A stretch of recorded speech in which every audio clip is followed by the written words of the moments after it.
Bonjour, Saint Basile le Grand, docteur de l'Église et aussi père de l'Église. Pourquoi? Parce qu'il a vécu très tôt dans l'histoire de l'Église, au IVe siècle, et donc ceux qui à cette époque-là ont été des grands théologiens ont eu une influence sur tout le reste. C'est un peu comme la source d'un fleuve. Quand on touche un petit peu à la source, eh bien, au débouché, c'est tout à fait différent.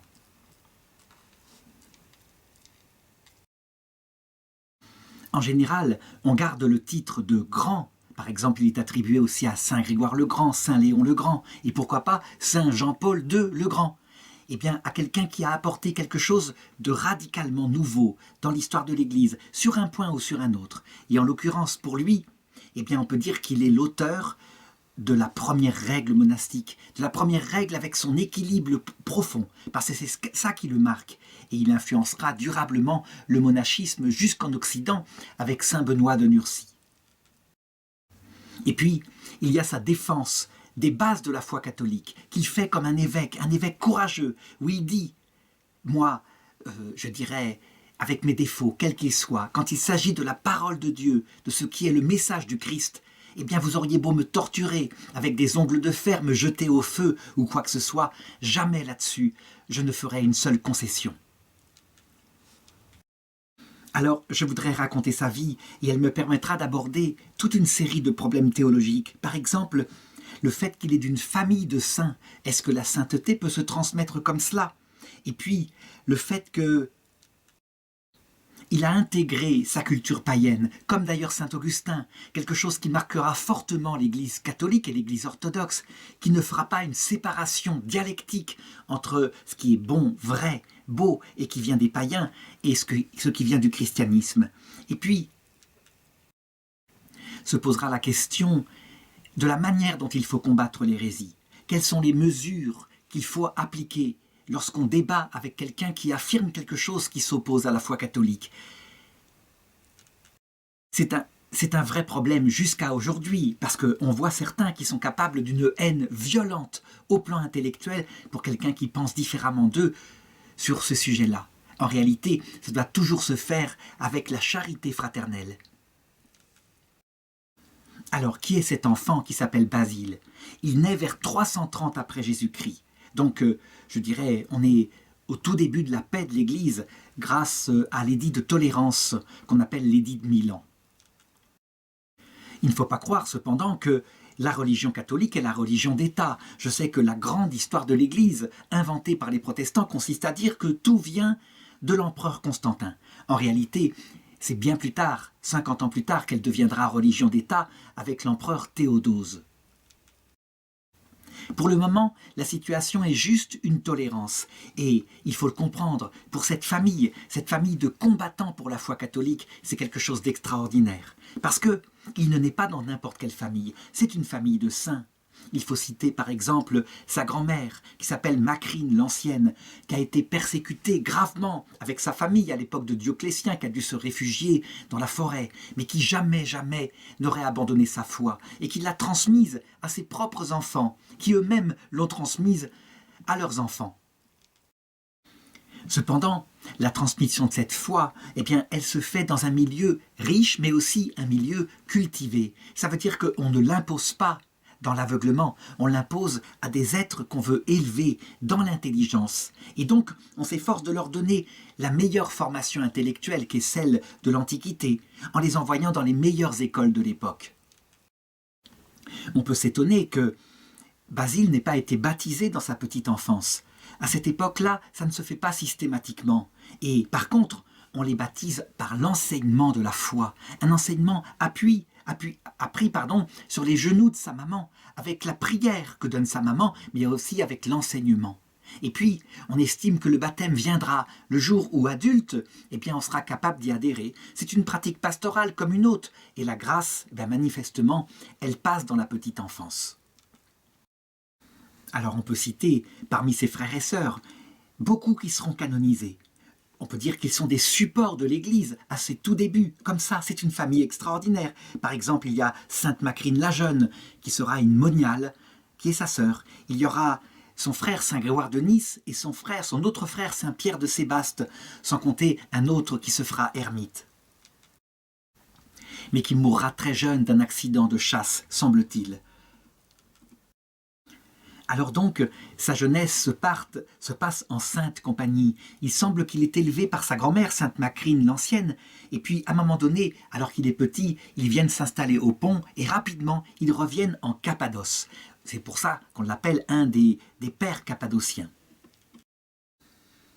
Ce bouillant milieu culturel, parce que son père est un avocat, c'est aussi un rhétoricien très doué, eh bien, il demande à pouvoir poursuivre ses études lui-même auprès des meilleures écoles de l'époque, par exemple à Constantinople et puis à Athènes. Et là, il reçoit des cours extraordinaires de grammaire, de rhétorique, de mathématiques, bref, le sommet de la formation qui peut exister à l'époque. Il se passionne pour cela. Il est de faible constitution, il est d'un physique assez petit, si bien qu'il pourrait, en arrivant à un moment donné dans ces écoles-là, subir un terrible bizutage. Ça se fait déjà à l'époque, avec des choses qui parfois dépassent les bornes. Et heureusement, il se lie avec un jeune homme qui s'appelle Grégoire, qui deviendra l'évêque de Nazianze, et je dirais, grâce à son influence, parce que lui sans doute est physiquement beaucoup plus costaud, eh bien il évite que ça aille trop loin. Et alors il naît entre eux, à ce moment-là, une amitié de jeunesse indéfectible qu'il commente lui-même en disant « Ce fut là le prélude à notre amitié, c'est de là que jaillit l'étincelle de notre union, c'est ainsi que nous fûmes touchés l'un par l'autre. » Et il précise, c'était une amitié tout à fait chaste. Il ne faut pas imaginer qu'à cette époque-là, comme on le dit, il y aurait eu une quelconque idée de l'homosexualité. Cette école de Constantinople, puis d'Athènes, est évidemment extraordinairement riche. Ça veut dire qu'il y a certes des chrétiens comme eux deux, mais il y a aussi des païens. Et puis, on fait des concours de rhétorique. Ça veut dire qu'on doit s'affronter dans des débats sur un thème fixé par le professeur, et chacun doit défendre une thèse, et l'autre la thèse inverse. Eh bien, à un moment donné, lors d'un débat où des Arméniens ont décidé de l'humilier, je dirais en écrasant son argumentation, eh bien son ami Grégoire prend de nouveau sa défense, l'aide dans sa rhétorique, si bien que leur amitié s'en trouve encore renforcée. Grégoire, quant à lui, il est profondément croyant, et donc il va avoir sur Basile, qui lui est un adolescent plus hésitant, fasciné davantage par les matières profanes, il va développer chez lui ce goût pour l'absolu. D'ailleurs, je dirais son cœur, qui a été si bien formé par ses grands-parents, par ses parents, eh bien son cœur n'aspire qu'à cela. Et le fait de trouver une foi si forte chez un compagnon de son âge va avoir une influence extraordinaire. Il lui parle en particulier de la vocation à l'absolu. Se consacrer à Dieu, donner tout à Dieu. Est-ce qu'il n'y a pas là une vocation à la fois intellectuelle et spirituelle qui pourrait s'allier ? Toujours est-il que ce sont des années de foisonnement intellectuel.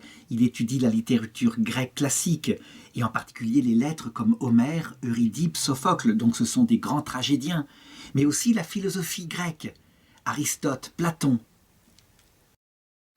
Quand il revient en Cappadoce, il a maintenant 26 ans, il est évidemment diplômé, il est capable d'exercer un métier, un solide métier, et il commence par le faire, comme avocat et aussi comme professeur de rhétorique à Césarée de Cappadoce.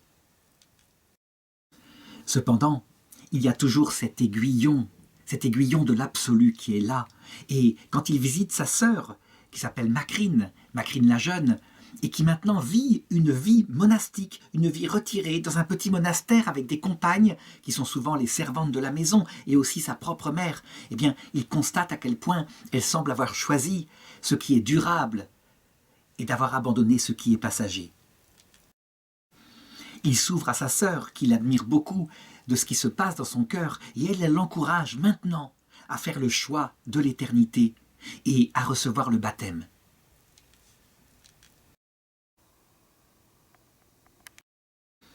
Le baptême, c'est un sacrement extraordinairement important, et il a la réputation à l'époque de pardonner tous les péchés, si bien que on peut dire qu'un empereur comme Constantin l'a retardé jusqu'à la fin de sa vie, afin d'être sûr d'aller au paradis, ce qui était évidemment un raisonnement absurde, parce qu'il y avait la possibilité de recevoir le pardon.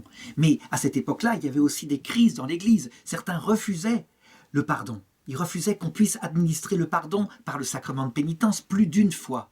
Ceux qui étaient retombés dans leurs péchés, ils les appelaient les relapses, ce qui mettait véritablement une stimulation par une peur de l'enfer. Toujours est-il qu'il cède aux instances, il accepte le baptême, et donc il reçoit par là même l'ouverture à tous les autres sacrements de l'Église, dont l'Eucharistie. Cependant, il lui faut maintenant chercher la meilleure forme où il pourrait se consacrer à Dieu. Manifestement, c'est une forme de vie monastique. Or, il s'avère que, depuis des siècles, en Égypte, est née la vie monastique. Alors il va visiter les diverses formes de moines qu'il y a là-bas. Et il constate que, globalement, il y a deux sortes de moines. Il y a ce qu'on pourrait appeler la vie cénobitique, ça veut dire en commun, des immenses monastères, quelquefois où il y a 10 000 moines, c'est gigantesque. Et il constate que ça a des inconvénients. C'est très agité. Quelques-uns des moines, évidemment, n'ayant pas de supérieur, peuvent en faire à leur volonté, tandis que d'autres, je dirais, provoquent une ascèse beaucoup trop forte. En fait, c'est très agité, très bruyant. À l'inverse, il y a ce qu'on appelle la vie anachorétique, ce qu'on appelle les ermites. Et quelquefois, ces gens-là ont un tel sens de l'absolu qu'ils pratiquent sur eux une ascèse tellement forte que, d'ailleurs, ils n'y survivent pas longtemps. Et il constate aussi que certains sont extrêmement durs. Quand on les approche, ils chassent avec violence ceux qui veulent les approcher pour se consacrer, soi-disant, entièrement à Dieu. Il voit bien qu'il y a là quelque chose qui ne va pas, comme si leur amour de Dieu provoquait une haine du prochain.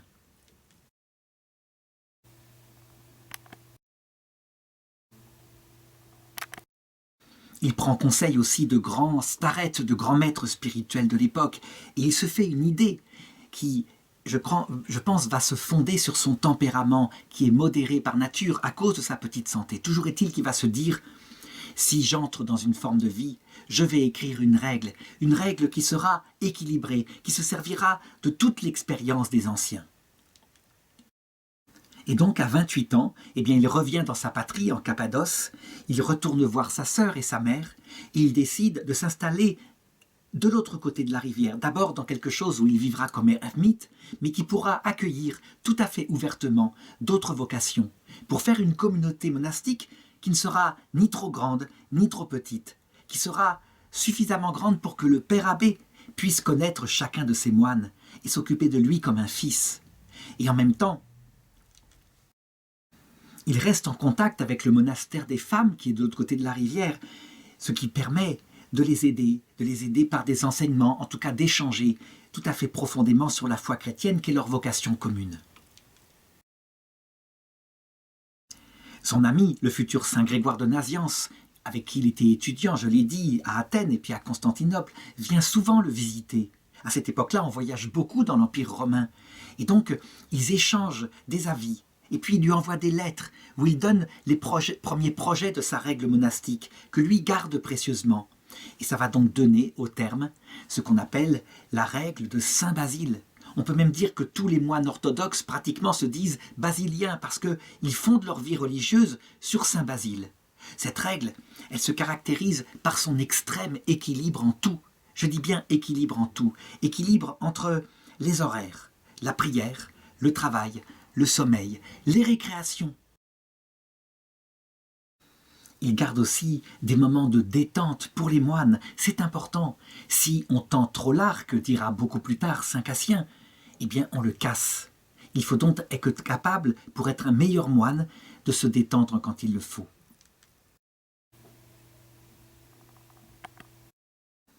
De même, au niveau de la pauvreté, il trouve un juste milieu. Est-ce qu'il faut se dépouiller de tout quand on entre dans la vie monastique? Il le dit, non, il faut faire des dons à la communauté et ses biens sont mis ainsi au service de tous. Et s'il s'avère qu'un jour le moine quitte la communauté, il pourra en récupérer, ne serait-ce que pour repartir dans la vie.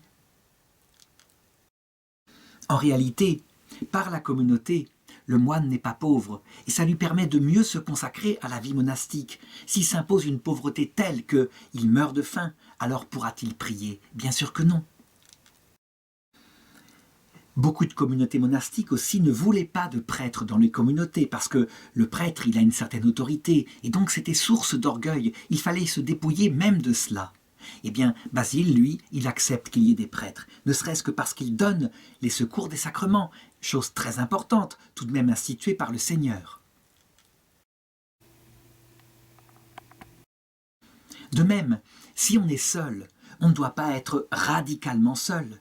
on doit s'installer assez proche des villes. En effet, en pouvant aider, je dirais, les pauvres pécheurs des villes par ses conseils spirituels et quelquefois par les dons de sa charité, eh bien, on applique les commandements du Seigneur qui disent qu'il ne faut pas seulement aimer le Seigneur, mais que le commandement de l'amour du prochain lui est équivalent. On peut dire qu'à l'âge de 31 ans, sa règle, elle est maintenant correcte. Et alors il l'envoie à Rome auprès du pape pour en recevoir l'approbation. Et 3 papes lui écriront pour l'approuver, pour le confirmer. Cette règle est bien équilibrée. Alors comment est-ce qu'elle se présente? Eh bien, sous forme de questions qui peuvent être quelquefois très spirituelles, mais quelquefois aussi très pratiques. Par exemple, la quantité de nourriture, l'usage du vin. Ou alors, par exemple, quel est l'esprit fondamental qui doit présider à la vie monastique? Et puis, il y a à chaque fois les réponses très simples. Un exemple profond, c'est la place de l'humilité. Parce que les moines, leur défaut majeur, c'est de se croire une élite. Et ça peut être une élite de 2 façons possibles. D'abord, par leur séparation vis-à-vis du bas peuple, de la plèbe. Je dirais, ils s'estiment, eux, des spirituels. Et sous ce rapport-là, il y a un véritable danger pour leur salut. Voilà pourquoi ils estiment qu'ils doivent être proches des gens. Et deuxièmement, par l'excès d'ascétisme qu'ils s'imposent. Je dirais un combat presque comme un athlète de Dieu, mais un athlète de Dieu qui quelquefois est tellement fier de ce qu'il fait qu'il se croit quelqu'un. Il garde cependant ces valeurs-là, mais attention, toujours pareil, en montrant la possibilité d'excès ou de défaut. Et pour en rester au juste milieu, on peut dire que sa règle, elle prend le précepte d'Aristote, la vertu est toujours dans le juste milieu. Véritablement, sous ce rapport-là, on peut dire que Saint Basile est grand. Il a apporté quelque chose d'extraordinaire nouveau, d'extraordinairement équilibré à l'Église catholique, à l'Église orthodoxe, et c'est valable jusqu'à notre époque. Toutes les règles qui viendront plus tard garderont un élément ou un autre en insistant davantage par exemple sur la vie apostolique ou alors sur la contemplation, mais toutes garderont le cadre un petit peu qui vient de lui. Il reste moine comme cela pendant 5 ans. Et puis, à un moment donné, il entend parler de ce qui se passe dans l'Église. En réalité, l'Église est soumise à une terrible crise.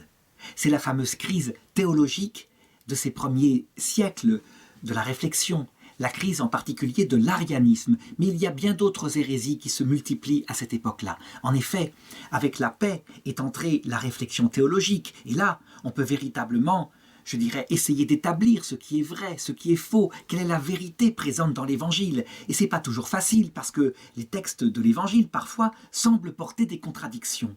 Est-ce que Jésus est Dieu? Est-ce que Jésus est un homme, alors qu'il dit qu'il a faim? Et donc ça, c'est une affaire d'homme. Mais quand Jésus dit « Je suis », et avant qu'Abraham existât, « Je suis », et vous devez croire que je suis pour être sauvé, alors on voit bien qu'il se pose comme Dieu.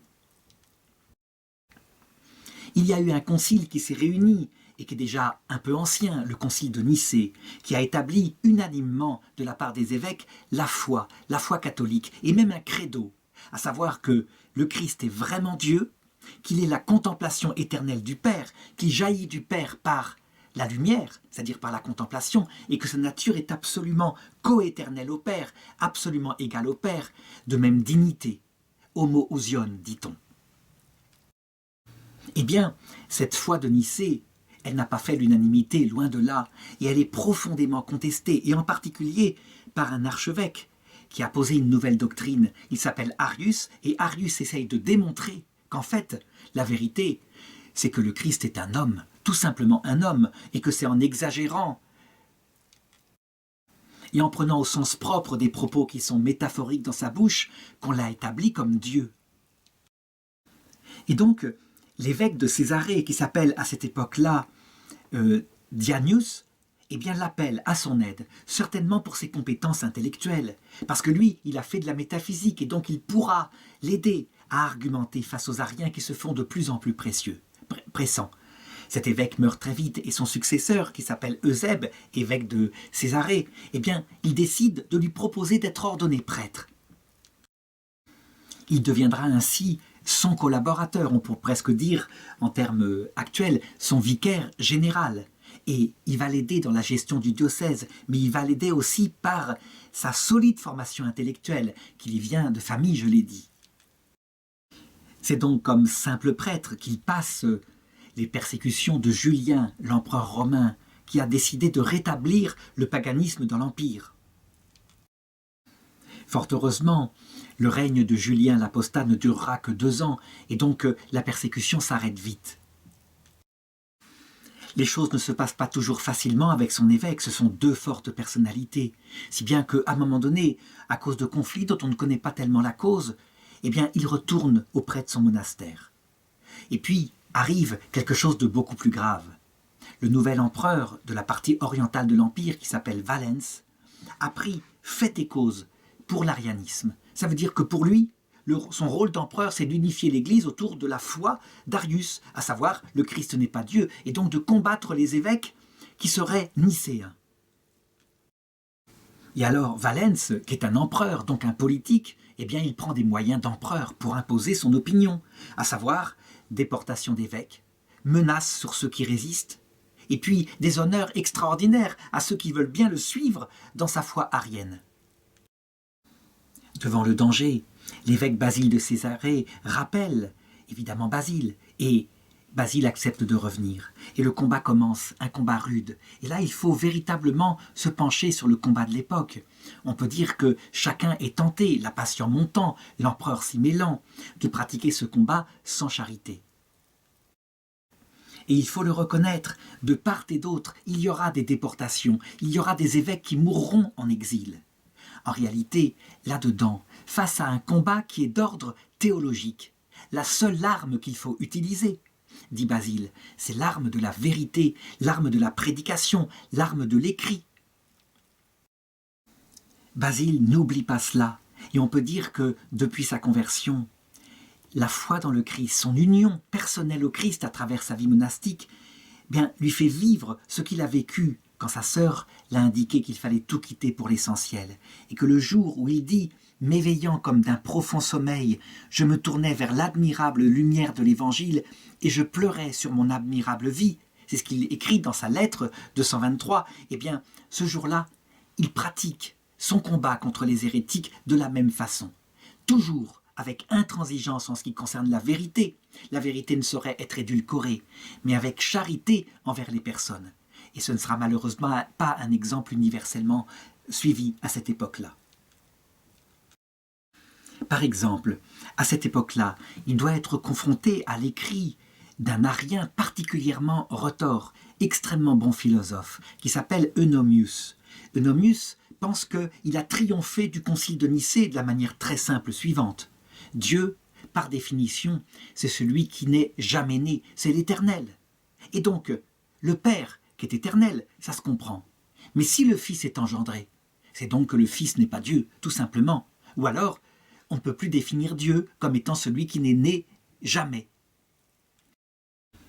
Eh bien, Basile va répondre à ce traité avec une argumentation philosophique et théologique du même genre. Ça veut dire qu'il se sert de toute la métaphysique grecque pour montrer à Eunomius que son argument ne tient pas. En effet, dire que le Verbe est engendré ne veut pas dire qu'il a commencé d'exister. Il est lui aussi éternel. Le Verbe procède du Père de toute éternité, puisque le Verbe est la connaissance éternelle que le Père a de lui-même. Et donc, ce qui s'attribue au Dieu unique, le fait qu'il est inengendré, ne s'attribue pas aux relations qui sont à l'intérieur de son être et qui font qu'on a un seul Dieu en 3 personnes. Donc c'est évidemment une argumentation très subtile qui implique d'avoir connu toute la philosophie grecque et de se servir de son instrument pour mieux exprimer la foi. Alors, son argumentation n'est pas encore parfaite, il faudra bien d'autres conciles pour mettre en place la façon dont procède le Verbe éternel à partir de la connaissance du Père. Il n'empêche qu'il montre à Eunomius que la connaissance du monde, certes, elle peut permettre de comprendre qui est le Créateur. Mais elle permet surtout de le connaître en tant qu'il est l'artiste qui a créé le monde, en ce qui concerne sa vie intime, je dirais sa vie trinitaire. eh bien, la connaissance du monde ne permet pas de remonter à là, et donc il ne faut pas toujours se servir de l'observation du monde pour connaître qui est Dieu. La connaissance de la vie intime de Dieu, elle vient de la révélation du Christ. On le voit, les combats intellectuels sont rudes et sans pitié, mais le respect pour les hommes, il est profond. Et puis, l'évêque de Césarée finit par mourir. Et là, eh bien, il faut qu'il y ait une élection à cette époque-là. La nomination des évêques suivants se fait par l'élection des évêques précédents. C'est quelque chose qui n'est pas forcément la panacée, c'est de la pastorale. En effet, il pourrait y avoir cooptation, et là, en l'occurrence, ça ne va pas être facile. Je l'ai dit, beaucoup d'évêques sont ariens, et certains évêques sont nicéens. Or, manifestement, eh bien, Basile, il est nicéen, il est donc contre l'empereur. Alors on vote et on revote.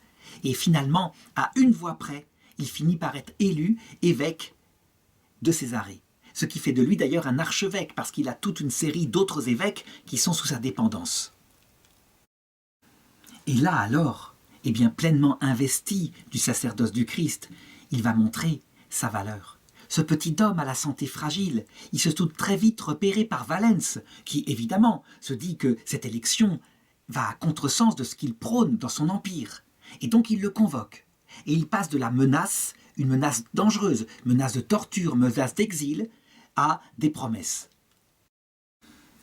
La terreur qu'inspire l'empereur avec sa force militaire a fait apostasier de nombreux évêques. Lui, il est là, il l'affronte. Et il lui dit « Rien ne pourra me faire abandonner l'honneur de Dieu. Dieu est comme cela, eh bien, puissiez-vous me torturer, me déchirer avec des fers, je ne changerai pas. En ce qui concerne la foi, mon devoir est de la défendre, et s'il le faut, jusqu'à ma mort. » Il impressionne l'empereur, qui décide eh bien, de le laisser en poste et de ne pas le mettre à la torture.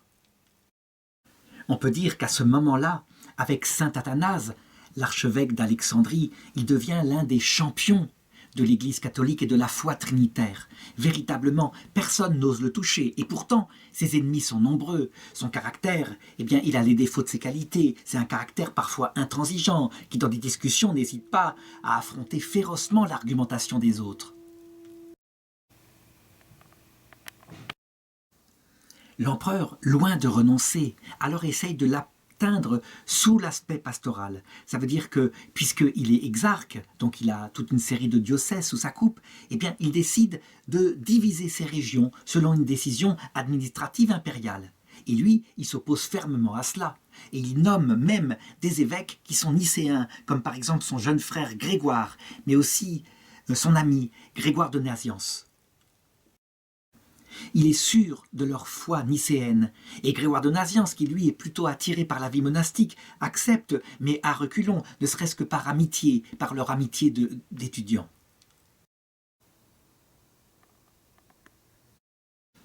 Cette lutte est importante. On sait que dans l'Église d'Orient, le césaropapisme, ça veut dire qui a pouvoir sur la juridiction. Est-ce que c'est César ou est-ce que c'est l'évêque ?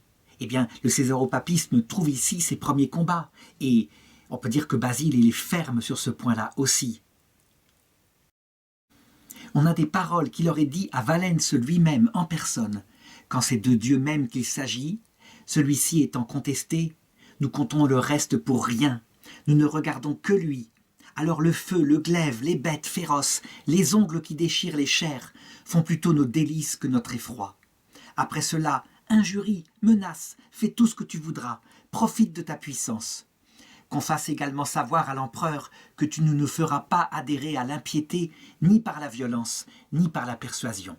On peut le dire, c'est un rocher de Dieu, et sa foi s'appuie sur le roc éternel, la divinité de Jésus-Christ, venu sur terre pour nous sauver. Il ne faut pas croire qu'il est uniquement dans les idées et dans le combat intellectuel. Il est le pasteur de son diocèse. Il a un peuple à amener vers Dieu. Et pas seulement à amener vers Dieu par ses prédications qui sont évidemment extraordinaires, par ses réfutations des hérésies. Il a aussi à l'amener vers Dieu par sa charité concrète.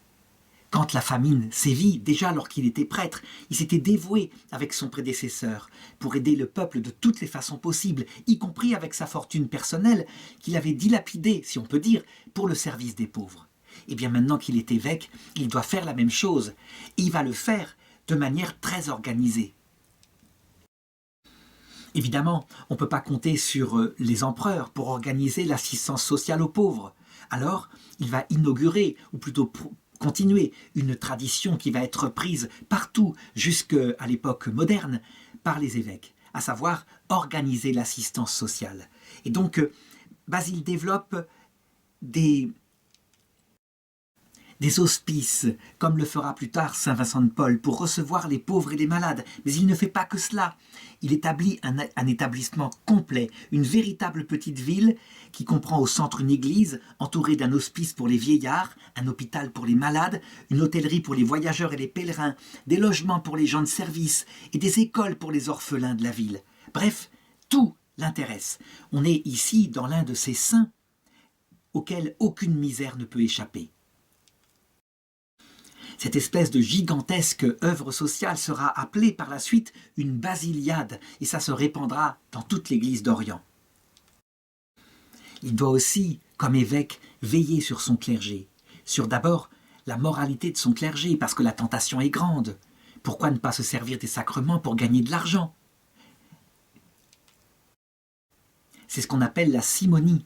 Il faut savoir que les prêtres à cette époque-là sont mariés, et donc il établit des règles morales à l'attention des prêtres, afin qu'ils se comportent bien et que leur vie ne soit pas un scandale pour les fidèles.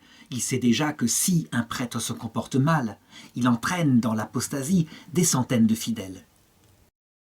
Sa sollicitude s'étend aussi à toute l'Église d'Orient. Il le voit bien, les luttes sont fratricides, la division se fait de plus en plus dans l'Église, et passe ailleurs pour des raisons théologiques seulement, quelquefois pour des raisons de vanité personnelle. Alors il écrit à droite, à gauche, il s'allie à tous les évêques qui peuvent soutenir la cause du concile de Nicée, comme saint Athanase. Et puis il écrit au pape de Rome, il demande au pape de Rome de l'aider à rétablir l'unité dans cette province, qu'il estime une province de l'unique Église catholique. C'est un combat qui manifestement a une dimension politique, de quoi y perdre sa paix, et s'il n'avait pas un solide fondement spirituel, grâce à son amour du Seigneur, on peut dire qu'il serait peut-être tombé dans l'activisme politique.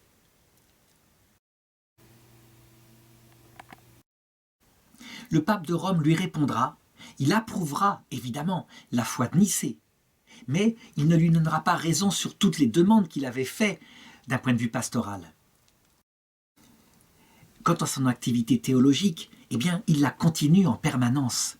Il voit apparaître un autre danger qui sera réglé par des conciles beaucoup plus tard. Est-ce que l'Esprit Saint est Dieu? Est-ce que l'Esprit Saint est une troisième personne dans l'unique Dieu? Eh bien, on peut dire qu'il établit des traités, mais qui ne sont pas tout à fait au point. C'est-à-dire que lui, il défend que l'Esprit Saint a la même dignité que le Père et le Saint-Esprit. Mais il n'emploie pas encore la formule qui sortira ensuite. L'Esprit Saint est homoousion, ça veut dire de même nature que le Père et le Saint-Esprit. Et il procède du Père comme étant le jaillissement de son amour pour le Fils. Et ensuite, on sait comment l'Occident rajoutera, mais il procède aussi du Fils, comme le jaillissement réciproque de l'amour pour le Père.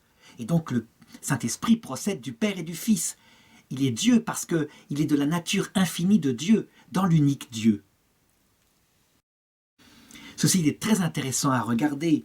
Sous ce rapport-là, il est père de l'Église. Ça veut dire qu'il établit les premières bases de la réflexion. Réflexion dont ensuite ses successeurs se serviront et qui peu aboutira à la foi catholique complète. C'est le rôle du théologien. Il défriche le terrain. Et ensuite, les conciles, qui eux sont portés par l'infaillibilité qui est remise aux successeurs de Pierre, eh bien les conciles tranchent ce qui est la vérité définitive avec l'aide du Saint-Esprit et de manière infaillible. Et donc, si on fait le bilan de son activité, on a bien en lui qui se réunissent le docteur de la foi, c'est-à-dire qu'il enseigne la doctrine universelle du salut.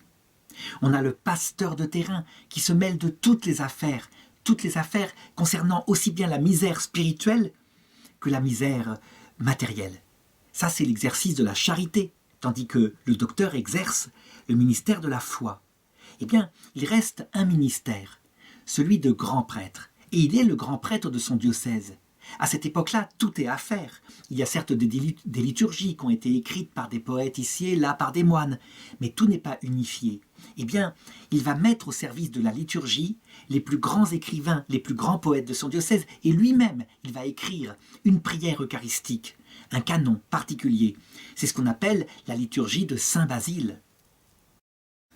De même, il se rend compte qu'avec le livre des psaumes dans l'Ancien Testament, on a de quoi, je dirais, mettre sa vie entièrement sous le regard du Seigneur, quelles que soient ses circonstances. Et donc, il apprend à ses moines et à ses religieux à les réciter, ces psaumes, de manière modérée, évidemment, comme tout ce qui est de lui, tout est raisonnable. Donc, pas question de réciter les 150 psaumes chaque jour, non, il établit selon le désir de chacun, je dirais, un horaire adapté. Ainsi, docteur, pasteur, prêtre, il a toutes les fonctions d'un saint évêque, et on peut dire qu'après lui, il y aura des imitateurs. Les grands évêques qui seront canonisés après lui seront des personnes qui prendront à bras le corps ces trois fonctions. Voici un exemple d'une hymne composée par saint Basile et dont on voit toute la poésie, lui qui a fait des études de lettres classiques. Par toute la terre, Seigneur, ton message s'est répandu et ta parole fut reçue dans tout l'univers. Par elle, tu as enseigné les divines vérités. Tu as expliqué la nature des êtres et redressé la conduite des humains. Père saint, pontife au nom royal, prie le Christ notre Dieu pour le salut de nos âmes. Tout ce qu'il écrit, toute cette poésie au service du chant de l'épouse vers Dieu, eh bien, c'est fondé sur sa théologie. Il a réfléchi à peu près tous les mystères. Évidemment, un tel dévouement, une telle activité, je dirais qu'il ne s'arrête jamais, parce qu'il doit être tout à tous, fait que très vite sa santé s'use. Toujours est-il que lui, qui était si petit, si fragile, eh bien il commence à développer de la faiblesse vers l'âge de 50 ans. Et puis, comme cela, sans qu'on sache de quoi il est mort, eh bien il s'éteint. Il laisse derrière lui la réputation d'être un grand évêque, un de ces grands champions de cette époque-là. Il laisse aussi durablement pour l'Église cette alliance équilibrée entre l'intelligence d'un côté et la foi de l'autre. On le voit par exemple avec des écrits comme celui-ci. Il le dit, succédant aux lectures pieuses, les prières trouvent l'âme excitée par l'amour de Dieu, renouvelée et fortifiée. Donc il le dit, lecture pieuse, mais aussi prière. Pas que la lecture qui nourrit l'intelligence, la prière qui nous lie intimement et personnellement à Dieu. C'est toujours comme ça chez lui.